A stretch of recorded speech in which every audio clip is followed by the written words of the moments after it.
All right, good afternoon, everyone. How are you? My name is Leland. I'm head of brand strategy here at Google for pharma and healthcare. I've been in the pharma and healthcare space at Google for about 2 years now. And before that, I worked across all our different sectors and categories at Google. And prior to Google, I was at BBDO on the creative agency side and at Ogilvy for about 4 years. So I'm really excited to be here with you today. I'm going to talk about digital video, a lot on YouTube, and how pharma is embracing YouTube and digital video online. I'll try to save some time at the end for questions if you have any. But I'm going to start out with this.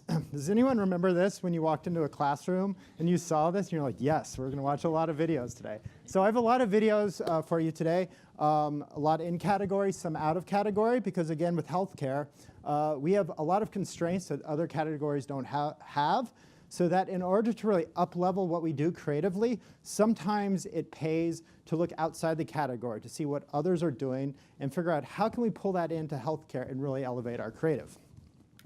And now to start off, another kind of quick, brief, back to the history. In 1998, parents everywhere were telling their kids what? Probably something like this. Don't get into strangers' cars. Don't meet people from the internet.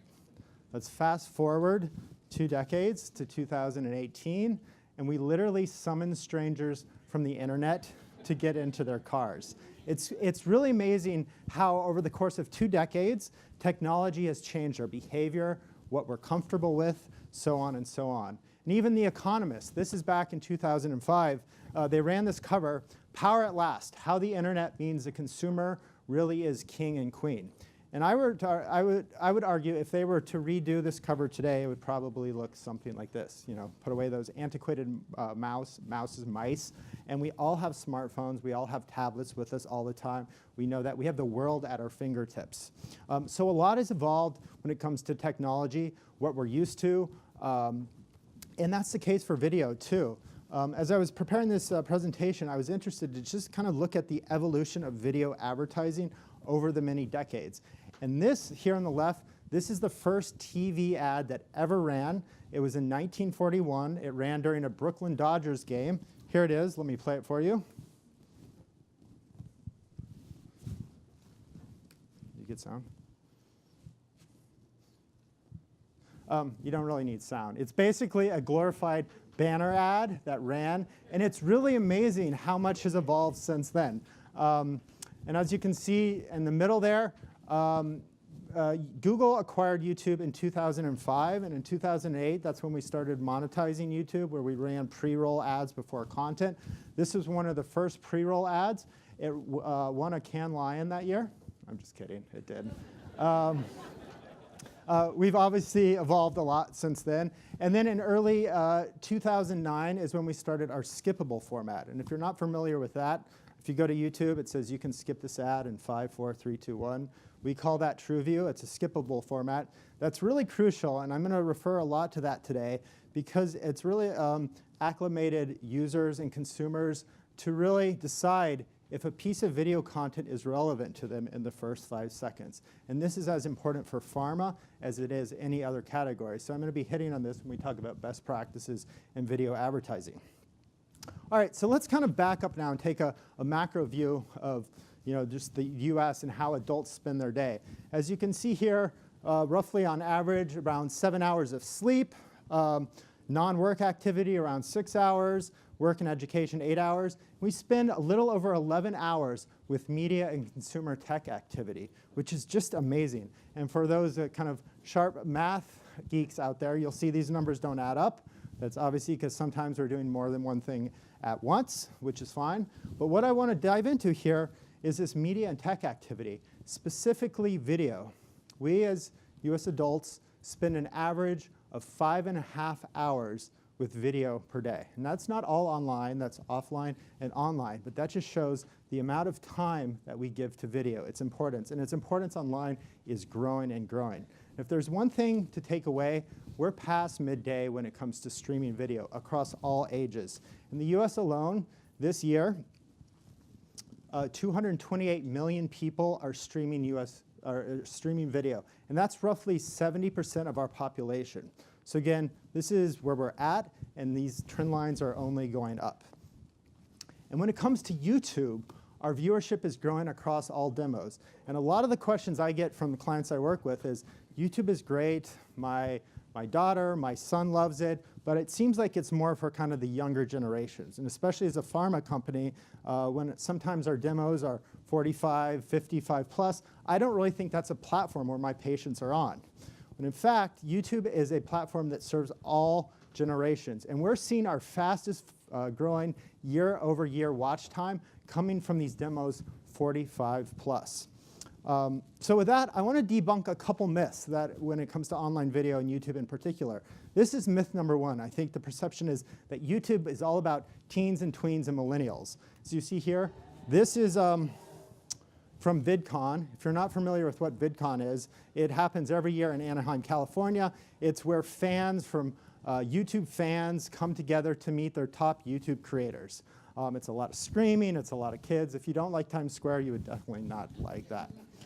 So that's one myth. On the other kind of end of the spectrum, we have this other myth that kind of the older generation, while they have phones and stuff, but they don't really embrace all this kind of new tech and social media. And so I think this sums it up pretty well. Was wir dir zum Geburtstag geschenkt haben? Gut. Bei den ganzen Apps kommst du klar? Was denn für Apps? Geh mal bitte in die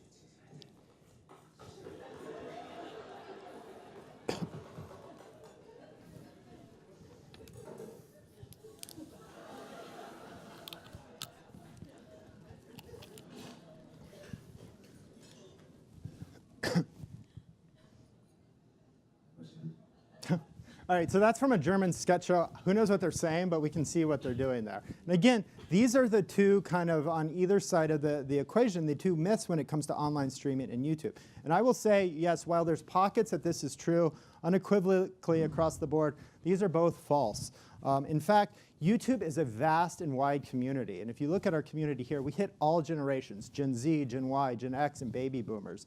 I'm not going to spend a lot of time talking about demos and data and numbers today, but I just want to share quickly with you that Gen Y, we reach 83 million Gen Y users in the US alone, and they're spending, they're spending an average of 164 average minutes per month. If we go to Gen X, we reach 55 million Gen Xers in the US. They're watching 23 billion videos per month just in the US. And even baby boomers. We're reaching 77 million baby boomers, and they're watching roughly 15 billion YouTube videos per month. So as you can see here, there's scale across all these demos. No matter what demo you're going across, that demo is on YouTube. We did a Think Health Day about 3 months ago, and we brought Barbara Shipley. She's from the AARP. She's the senior brand leader there. And her talk is about if you're targeting consumers that are 50 plus without a digital video plan, you're making a mistake. And she even went on to say, the 50 plus audience is much more tech savvy than a lot of marketers give it credit for. Most people don't realize how multi-channel and multi-device this audience really is.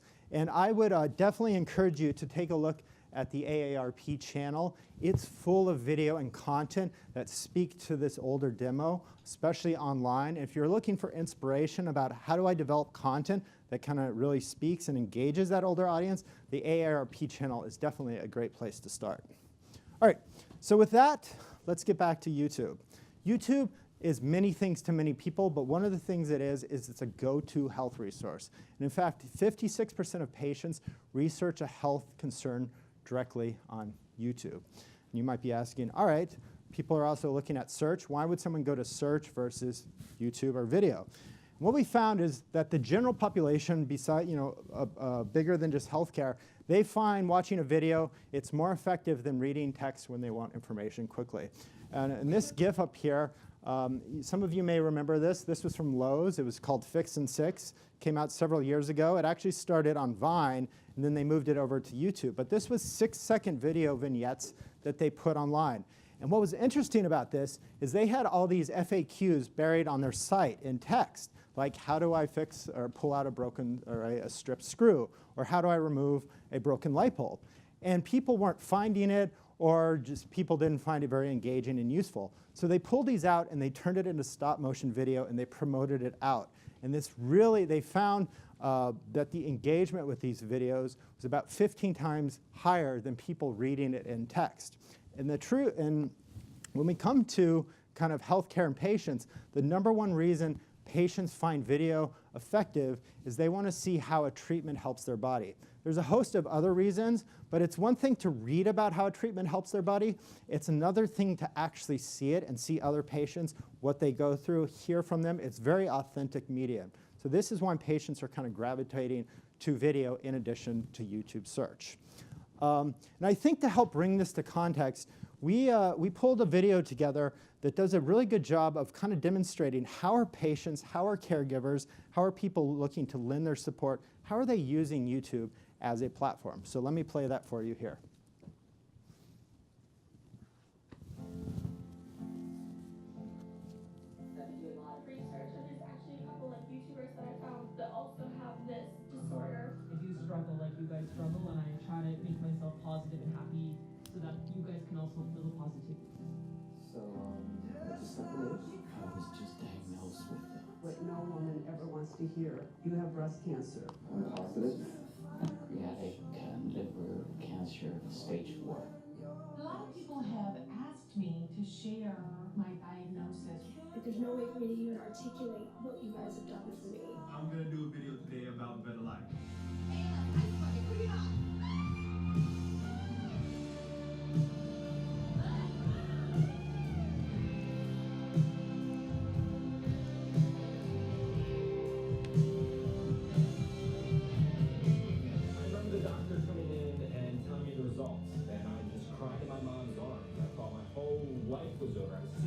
Our babies are very critical, and we don't know if they're going to even make it through the shift. These parents, they don't get to take their babies home. The only thing I could think of is, I can't save my own son, why not save somebody else's? Instantly, you feel, oh my God, relief, you know, she may make it. But on the flip, it took maybe a half a second for me to turn and say, a mother lost her child tonight.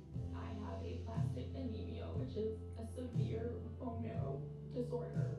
I just need to get to that point right now where I'm like ready to fight this and like not gonna give up. One of the first things she said to me after we learned of her diagnosis was, "You didn't sign up for this," and that ripped my heart out. Your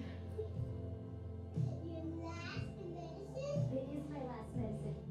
It's a disease that affects the motor neurons in the brain and the spinal cord. Those motor neurons eventually die. One of the hardest things about ALS is losing the ability to speak. I don't want to sound like a computer. I want to sound like me. One of the most important things you can realize is that you're not alone. You'll be okay. When you see even a little success, grab hold of it. Find yourself a community and keep fighting. There is hope. There are people out there to help. You are not alone. Just take it one day at a time. You'll have your good days and you'll have your bad days. But when you're having that good day, embrace that day. It's a strange feeling saying your first words a second time. It's like you don't even realize how powerful, how personal, and just how unique your voice really is until it's taken from you. My voice is how I fought back against the very disease trying to take it from me. I will make sure my voice is heard again. Guess who's back?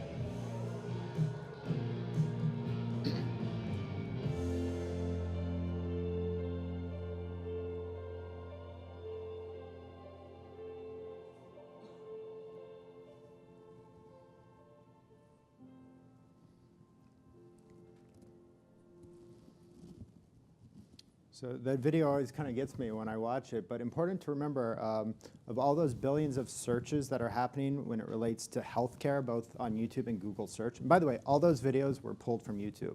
All these conversations are happening on YouTube. But I think as healthcare marketers, what's important to remember too is our patients, our consumers, while yes, they're going to YouTube as a health resource, that's not the only thing they're doing on YouTube. They're also people, they're human beings. So they're searching for news, they're searching for entertaining and funny videos. So don't just think when you're trying to reach your patient on YouTube. You just have to hit that healthcare content. Remember, they're elsewhere on the platform as well. All right, so with that, I want to switch gears a little bit. A quick quiz. Can anyone tell me what all these companies have in common? If you know, just shout it out. Elon Musk, exactly. He's been in the news a lot lately for tweeting, right? So all these companies have Elon Musk in common.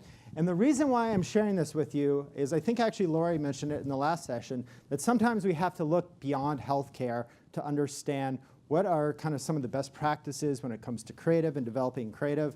And that's, this is a process called learning transfer. And Elon Musk uses this too. If you look at him and he's doing all these different things in solar and battery power and space technology, you might think, how does he actually do it? But he uses a process called learning transfer, which he learns something over here and he applies it over here. And that's what I'm going to ask of you today. When I'm showing you examples that are outside of healthcare, it's not because I'm showing you stuff that's not relevant. It's because I'm showing you best practices, and maybe there's a nugget in there that we can use and apply to healthcare. So with some of these, think not what are they doing, how are they doing it, and how can I apply it to some of my own campaigns.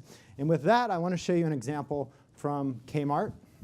Rest in peace, but this is a great example. As I mentioned before, we have this skippable format on YouTube, right, where after 5 seconds you can skip. So I want to play you the first 5 seconds from a Kmart back to school campaign. Here it is.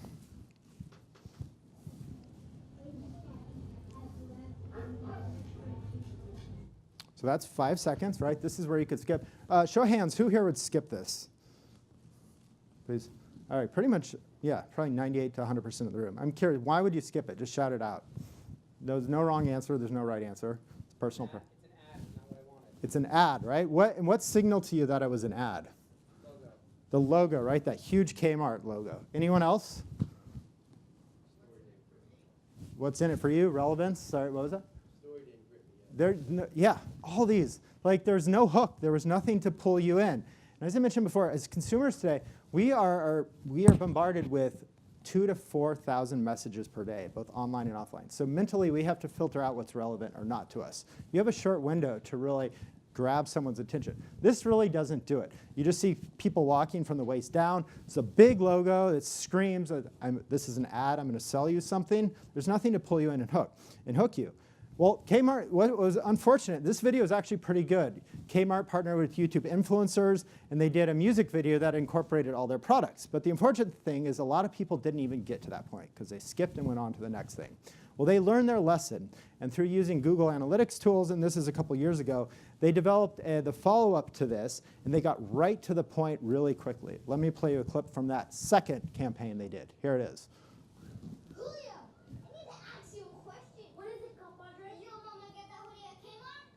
Okay, so this is the 5-second mark. This is where you could skip. Is anyone here a little curious, like what's going to happen? Like, is a fight going to break out? I want to know, right? There's a hook there that's built in. Let me play the rest of it so you can see where this is going.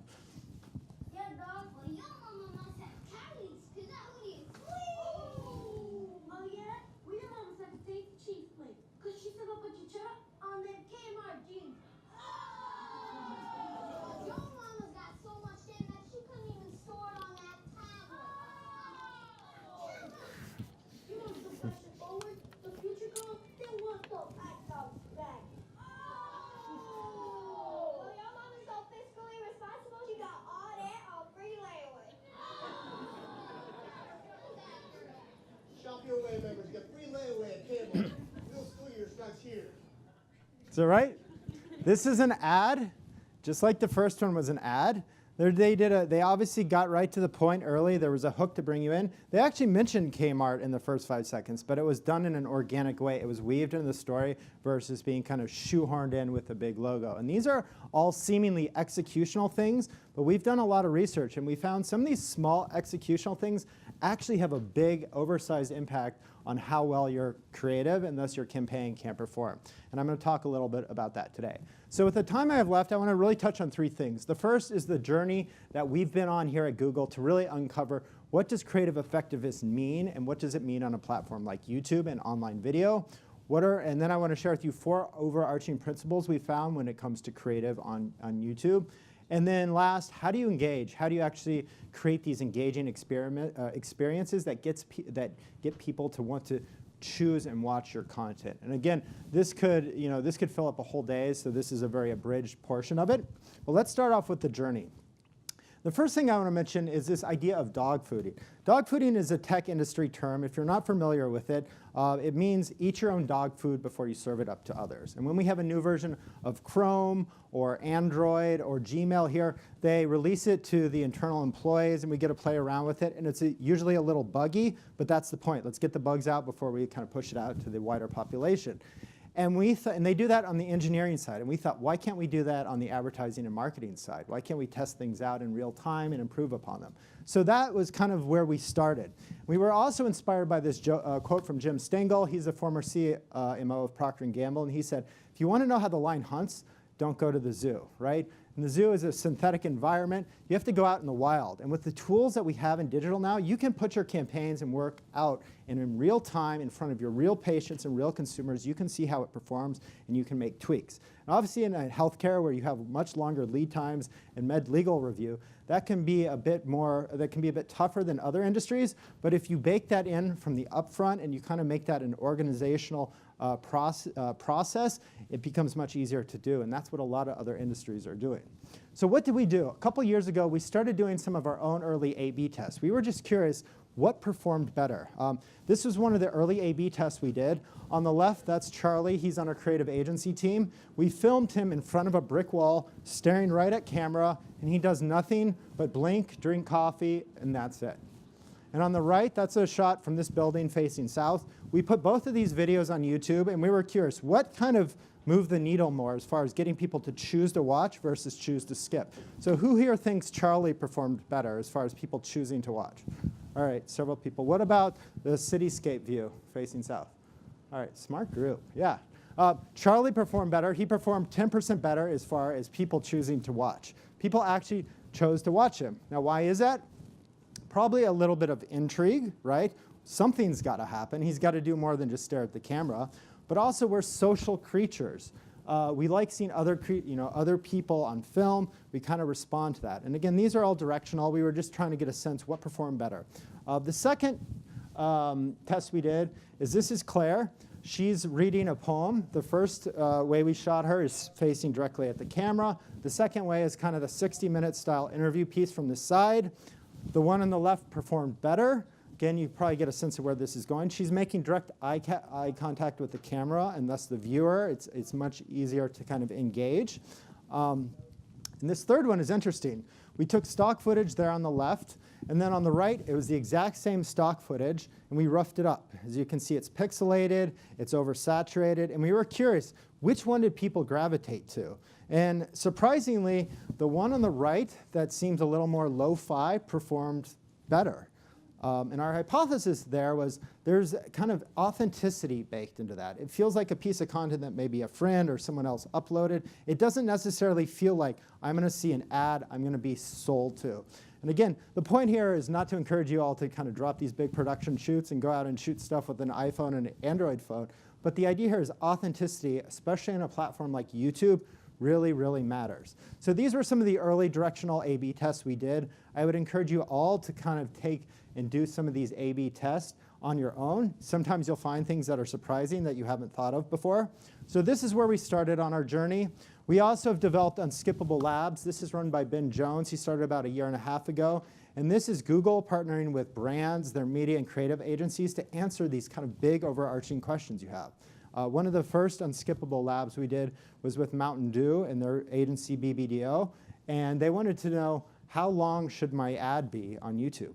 Which is actually a very fair question, right? Because on TV, you have those kind of traditional 15, 30, 60-second blocks. On YouTube, you can have a 61-second ad. You can have a 47-second ad. So does length really matter? So we set out to answer some of these questions. And if you're curious what our findings are, we have several of them published online at Think with Google. So I definitely encourage you to check them out or ask us, and we can send you some as well. We've also done a lot of quant analysis over the past 2 years.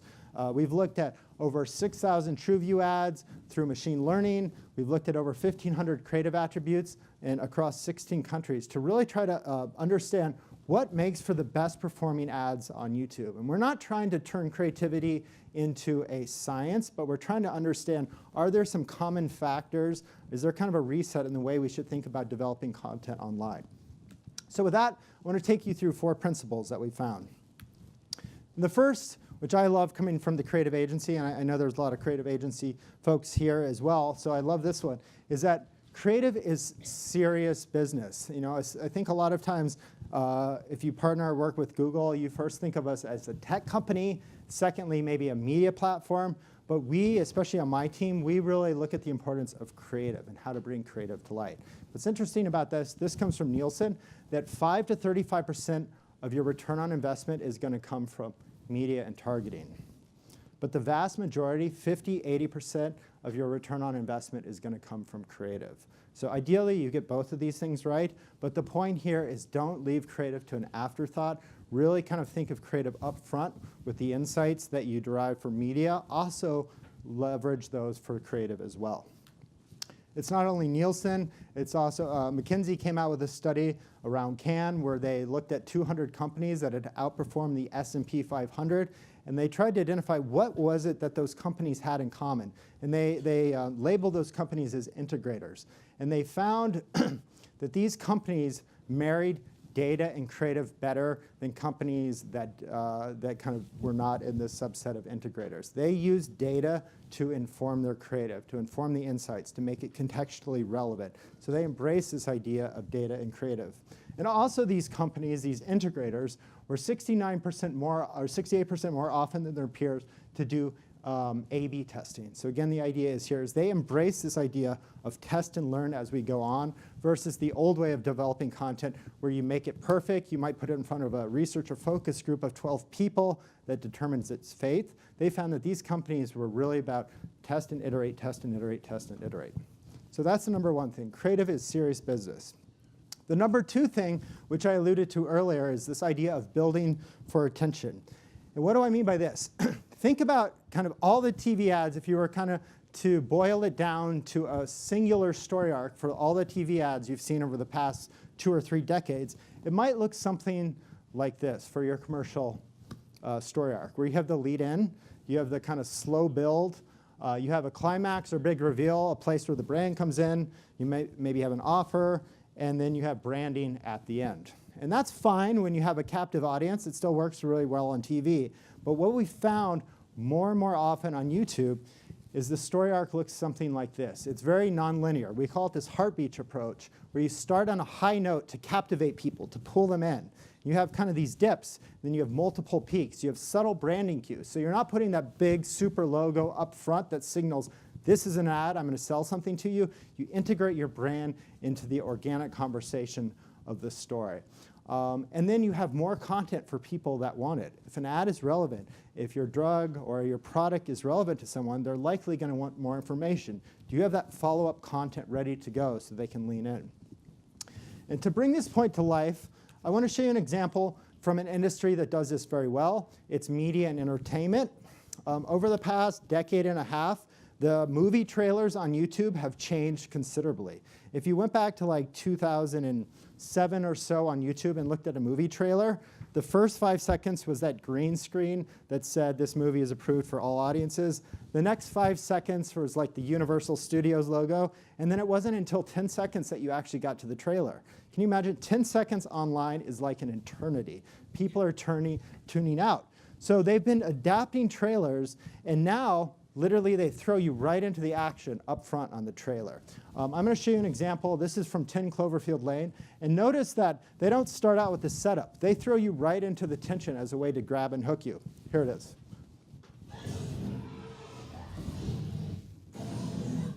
I focus on being prepared. I saved your life by bringing you here. I knew this day would come. It's not safe out there. Something's coming. All right, if you saw that movie, you probably know that the trailer is better than the movie itself. So I'll save you from watching the movie. But the point here is that obviously we're not developing movie trailers here, but as I mentioned before, think of not what they did, how they did it, and can we apply those logics and learnings to the campaigns that we're developing? When you're developing a new campaign, are you thinking about upfront, how can I kind of front load my story arc? How can I tease key points early and upfront to get people to pay attention and pull them in? And oftentimes in healthcare, you know, kind of the shock and awe and humor is not the right tone, but there's other ways to do it. Relevance, condition relevance is really important. I'll show you a few examples in a little bit that shows how just signaling that condition can really cause that to be relevant to the patients that you're going after. So the next principle I want to mention on is screen size matters. What do I mean by this? So this is actually the first frame from a Mercedes ad, and this probably harkens back to a lot of auto ads that you see on TV, where you see an establishing shot, it's a wide angle, beautiful landscape, and a car driving through. That's beautiful, and it looks especially beautiful on this size screen. Most people in their house have a 55-inch TV that looks beautiful too, but keep this in mind. Your mobile phone is about the 10th the size of the TV that you have in your house. So if you shrink this down to that size, it really doesn't quite have the same emotional resonance that it does on a big screen. And further, 70% of our views on YouTube now come from mobile devices. So it's not only that you're developing content for online video, you should really be thinking of how do I develop content for mobile? And mobile is super important, and it's really a secret weapon that we have as creatives and as marketers developing content. It actually, if you develop against mobile correctly, you have your consumers are 3 times more likely to feel a personal connection to kind of a brand on mobile. And when you think about the evolution of technology, where you had the radio across the room, the TV 10 feet away, your laptop 3 feet away, your phone is literally with you all the time. It's in your pocket, it's near your heart. It's an incredibly relevant and personal device. And while I don't, for this next point, I don't have any stats. I have some anecdotal evidence here that we always talk about this idea of second screen viewing, but when you're on mobile, there is no second screen. It's your one and only screen. As evidence here, we see a lady, security mall footage on her phone, goes right into the fountain, and this might be my favorite.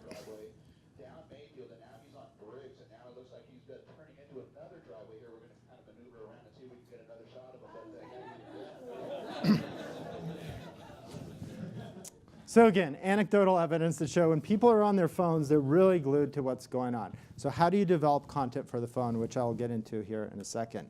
But this is not only us that's saying this. This was a research done by the ARF, Advertising Research Foundation. They took a group and they took an Acura ad here, kind of a traditional made-for-TV Acura ad, and they had half the group watch it on a mobile device on the left, the other half watch it on a TV. And these green, this is eye tracking here. Not a lot to report here, but what was really interesting is the people's reaction to the ad. And those people that watched this piece of content on a mobile device, they came away with 50% less emotional engagement than the people that watched it on a big screen TV. And you're probably wondering, doesn't that contradict what I just said, that mobile is a much more engaging platform? It is, but if you develop correctly for it. Again, a lot of traditional car ads, they're made for bigger screen TVs, and when you shrink everything down to a mobile device, you just don't have the same emotional resonance. So again, this shows the importance of developing for the mobile phone.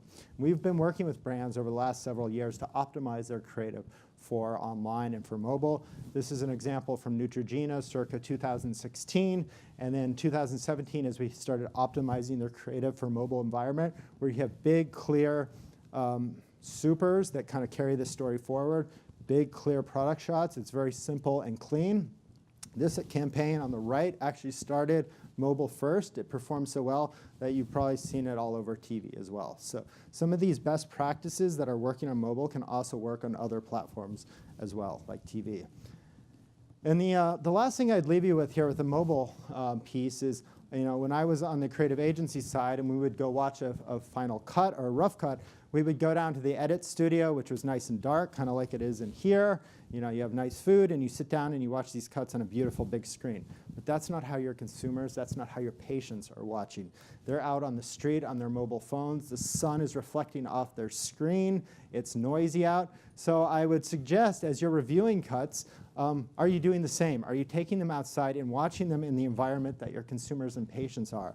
And is it a quick read? Are you getting across all the information? The third one here I want to touch on is content needs to be liquid. And what I mean by this, and I think this is probably one of the biggest things that we're still grappling with in pharma, is we're kind of in this arena of one and done, where for a launch, we have one, maybe two ads for the entire launch or for the entire year. That's it, we're in and out. But when it comes to digital, we really need to think about developing content for different segments or different cohorts, different segments of our patient population. And I would bet here, if I took a poll, everyone in here likes to go on vacation. Is there anyone that hates vacations? All right, everyone likes vacations, right? But we all have a different idea of what the ideal vacation is, whether it's a beach vacation, a nature vacation, a Jersey Shore vacation, if anyone likes that. But the point here is we like vacations, but we like different types of vacations. When it comes to products and marketing, that's the same. There's no one type of watch wearer, and Apple knows that with Apple Watch. There's tons of variants. There's no one type of music lover. There's no one type of patient. And we know this, but are we actually activating on this? And in fact, Ipsos found that consumers paid 3x as much attention to ads that were relevant to them versus average. McKinsey found that those integrators, those companies that outperform the S&P because they leverage data and creative, are 83% more likely to use dynamic creative optimization. What's great with digital and the tools we have today is we've moved from the days where we have one signal, which is magazine, to two signals with TV, where you have context and time of day. Now with digital, we literally have hundreds of signals that can inform not only our media plan, but also the creative that we're developing. We also have tools that you can leverage as well. And one of my favorites, this is called Director Mix. Director Mix allows you to create infinite creative versions from the same base creative. So how does that actually work? For example, this Priceline ad here, as you can see, it's highlighting Paris as a destination. Whoever sees this, they're like, wow, I was kind of interested in a European vacation, how relevant. But really what's happening on the back end is this creative is a system. It's not a final kind of baked ad. And you have the background, which is the apartment that's inserted in post dynamically. You have the phone overlay that might switch out from a Paris vacation to a ski vacation to a beach vacation. And then you have the actor that's shot against the green screen. And all these kind of layers are dynamically rotated in or out. We've been doing this in display for quite a while, but now it's coming to video in a much more pronounced way. And we're starting to see pharma embrace this as well. As you can see here, Stelara was one of the first pharma brands. They're owned by Janssen that did this. They created 9 different ads. There's different videos in the background, but these ads were created for different segments of their psoriasis and Crohn's population to test and learn which one appealed to which audience, and then they heavied up on those that performed better. And quickly here, to kind of pull it all together, a framework that we use, which is tease, echo, or amplify, echo. And the tease is seeding an idea, right, that kind of intrigues your audience or your patients, then using amplify to deepen the story and engage further, and echo to reinforce that message. How does this actually look with a brand? I want to show you an example from Aimovig. This is for migraine.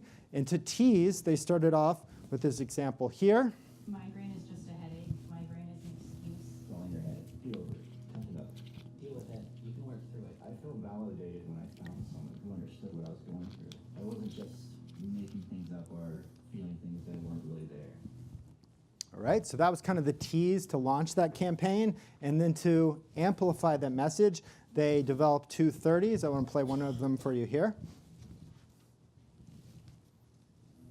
I've never openly spoken about my migraine because there is kind of a social stigma against it. There's a lot of misinformation out there about migraine, a lot of people that don't understand me very well. It's hard to bridge that gap sometimes if someone hasn't experienced that themselves.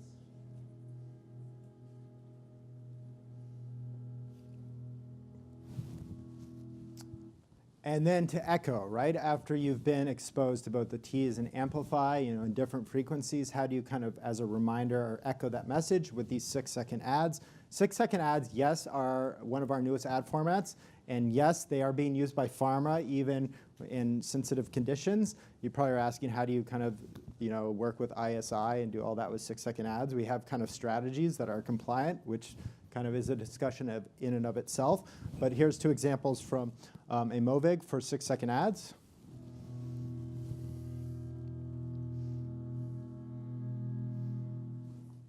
And again, this is all unbranded. They think you can just snap out of it, and you can't get other people to understand that. So again, kind of using, and this is not just one kind of creative asset they developed and then launched. They had several different links, different types of content to help push along that campaign. So again, 6-second ads are something we're seeing more and more in pharma. Usually the way brands are embracing it is they're doing it as unbranded, where they talk about the condition and you don't have to include the ISI. Or they're using it as reminder ads where they mention the drug itself, but they don't mention the condition. You're able to get away with this using kind of longer and shorter form content. Longer form to really have the real estate to talk about the condition and the brand and include the ISI, and then these shorter form ads to kind of amp up the reach and frequency and remind. So that's just a quick teaser of some of the kind of creative learnings that we have. Again, this is just the tip of the iceberg. We have a lot more, especially executionally, some of the things I was talking about to get people's attention. These tight framed shots of people, while again they are seemingly small and executional, these things can really have an impact on how well your campaign performs. So I'd encourage you to kind of work with your agencies, work with Google to figure out what are these executional things we can bake in to make sure our campaign can really get in the market and get in front of the patients we need to move and engage them as well. So I have about 4 minutes for questions if anyone has any questions, and thank you so much.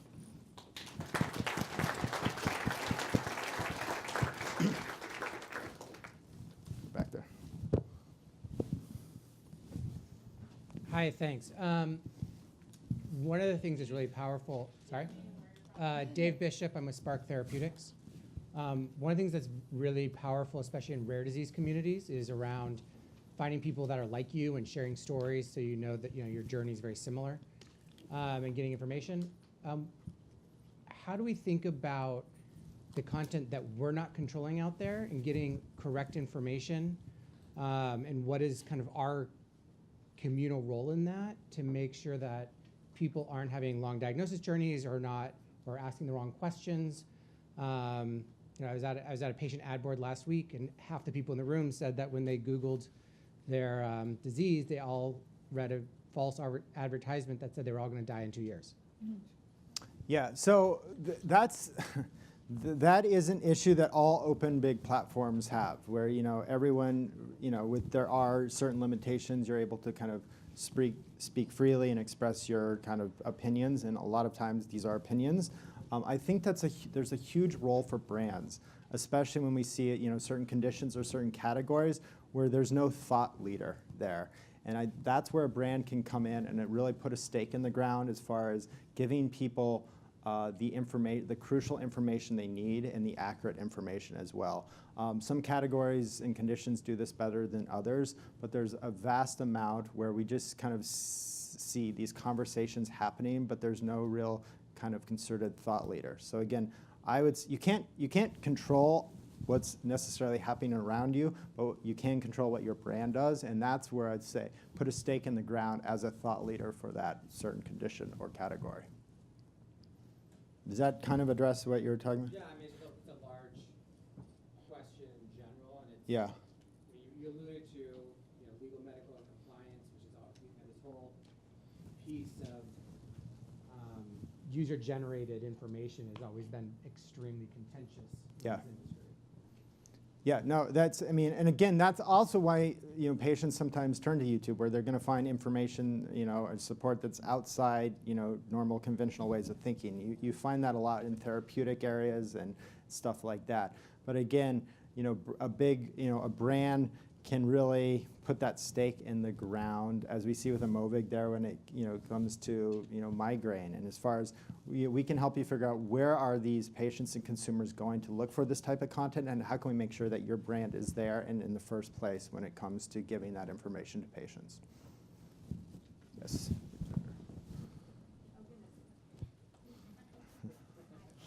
Stop that. Oh, yeah. I'm Cindy Mackless from Glue Advertising. My question is, I found your learnings very interesting, and I'm wondering, what are some other hypotheses that you oh, this is a microphone, okay. Late to the game here. I'm wondering, what are some other hypotheses you have that you're pursuing right now to validate or refute? So let me mention, there's several. One of them, and again, this comes from my working on the creative agency side, when a Google would come in or a Facebook would come in, and Google would come in and say, hey, you need to do this, this, and this for our YouTube platform. And then Facebook would come in and say, you need to do this, this, and this, the thumb test, blah, blah, blah. And then on TV, we're doing it differently. And I'm empathetic that that's a lot of time and a lot of resource to kind of develop for all these different platforms. It's incredibly fragmented now. What we're trying to do and prove out is to show that some of these learnings that I took you through, these are not just specific to YouTube. This is how human behavior has changed over the last decade and a half when it comes to consuming media. So we actually think some of these things with regard to getting people's attention in the first few seconds, that's as relevant on YouTube as it is on Facebook, as it is on TV. There's no skip button on TV, but you can change the channel. You can get up and leave the room or make a sandwich. And again, so if you can captivate people's attention in the first 5 seconds, is that going to make your TV perform even better? We think it is, and we're actually working on that right now. So that's one of several things that we're working on to try to make everyone's life easier. So you're not developing, 7 or 10 different ads for different platforms.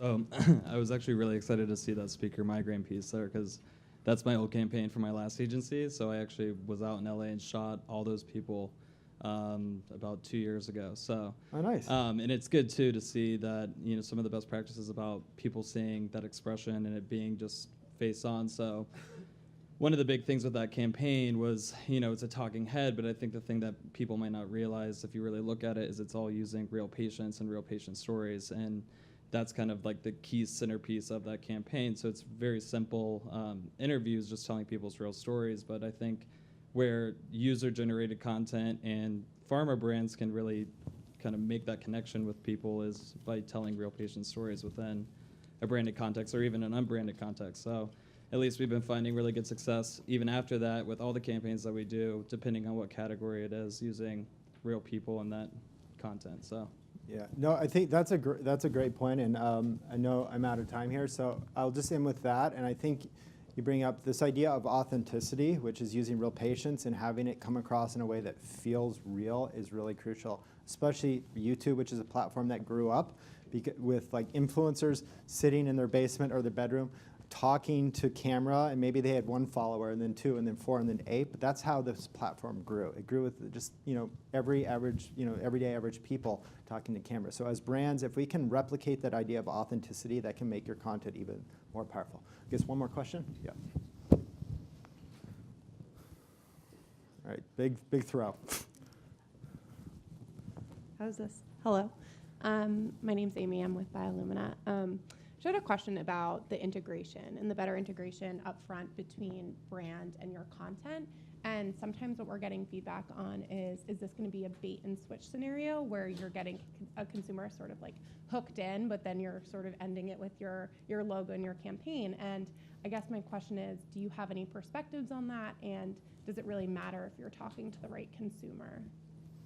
You mean like after that first 5 seconds? Yeah. And what? Yeah. I didn't have time to get into that all today, but we actually have a whole thing about once they're hooked in the first 5 seconds, now what? And we've done a lot of work on when it comes to pacing, when it comes to creating that emotional connection. We've actually found that quicker pacing performs better to keep people hooked, this kind of heartbeat approach. Sometimes I think as brands, we don't always give the audience enough credit for the amount of information they're able to retain.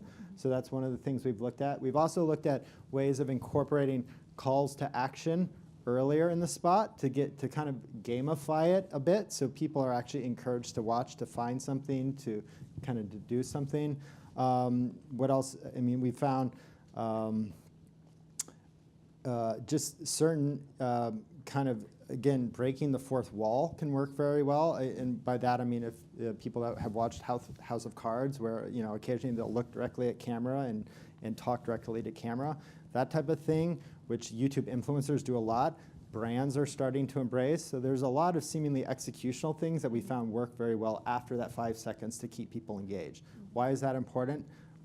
There's a correlation between the more time a patient or user spends with your content, the higher brand lift metrics like brand awareness, brand favorability, consideration. Those things all correlate to the more time someone spends with your content. Thank you. So, yeah. All right. Thank you so much. And now I'm going to